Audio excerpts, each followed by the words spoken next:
There you guys have it. That was episode 12 of the Pitt, 6 p.m. to 7 p.m., and it was definitely a doozy. This is one of the longer episodes of the season. It runs about 51 to 52 minutes long, and it wastes no time throwing you straight into the chaos. We open exactly where episode 11 left off. Nurse Emma is being attacked by the patient who's drunk from the golf course, played by Travis Van Winkle. What did you do to me?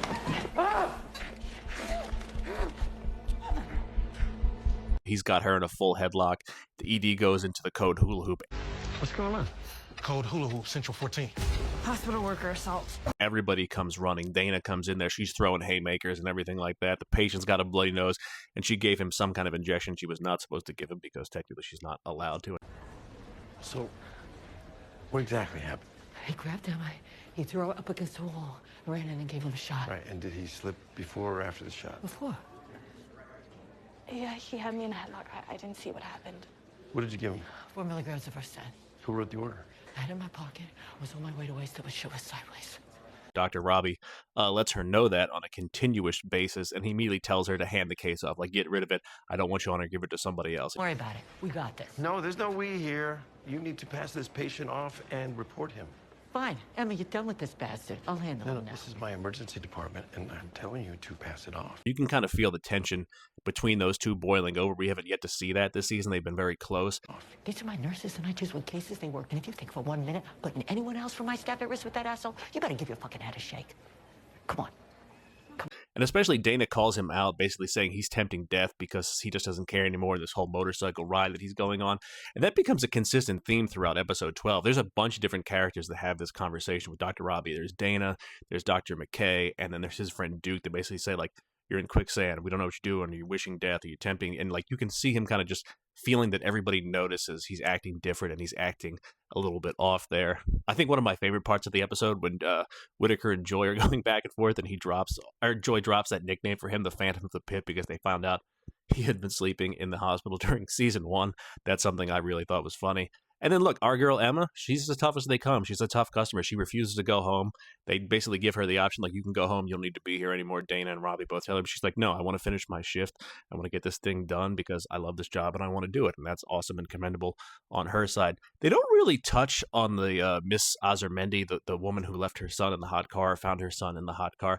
We see her for a second, and Dr. Alashimi mentions that her husband didn't come to see her right away. He just went immediately up to pediatrics to see the son, who's doing much better. And then her and Dr. McKay kind of have a conversation about motherhood that I thought was very interesting in the lead up to it, like what they've taken from being mothers and doctors and from their experiences and stuff like that. Dr. McKay, Dr. Alashimi basically have two way different ways of being a doctor and a mother, but you can kind of see how they think about things that way. I thought that was interesting.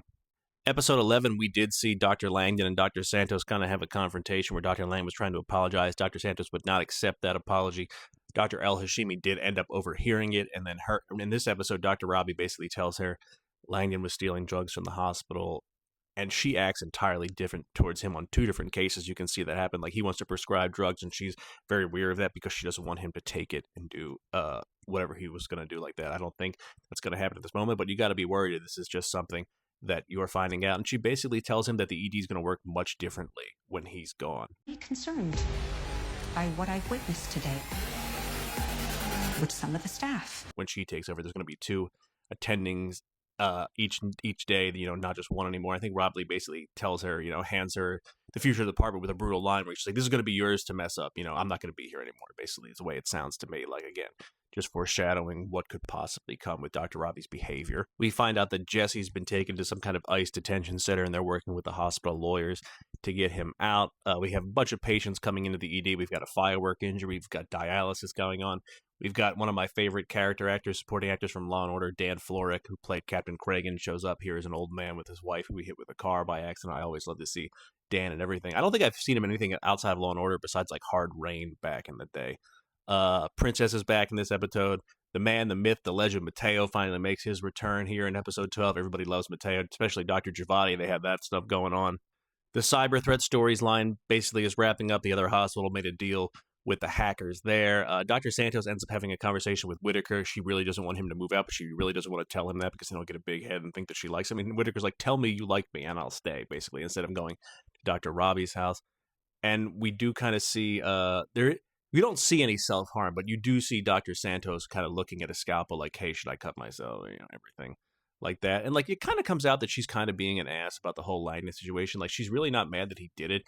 She's really just mad at the gaslighting fact of it and that it was her first date. Like, she could forgive him at any point. She just wants to keep carrying this on. Like, just take Dr. Garcia's advice and just be like, okay, good. And we can move on from here. And then as the episode wraps up, we see Dr. Mohan's patient, Orlando, returns. He had fallen at his job, and he's basically unconscious after she tried not to get him to leave like 5 or 6 hours ago. I mean, overall, the episode's packed with high stress, medical chaos as usual. There's character tension back and forth. There's foreshadowing.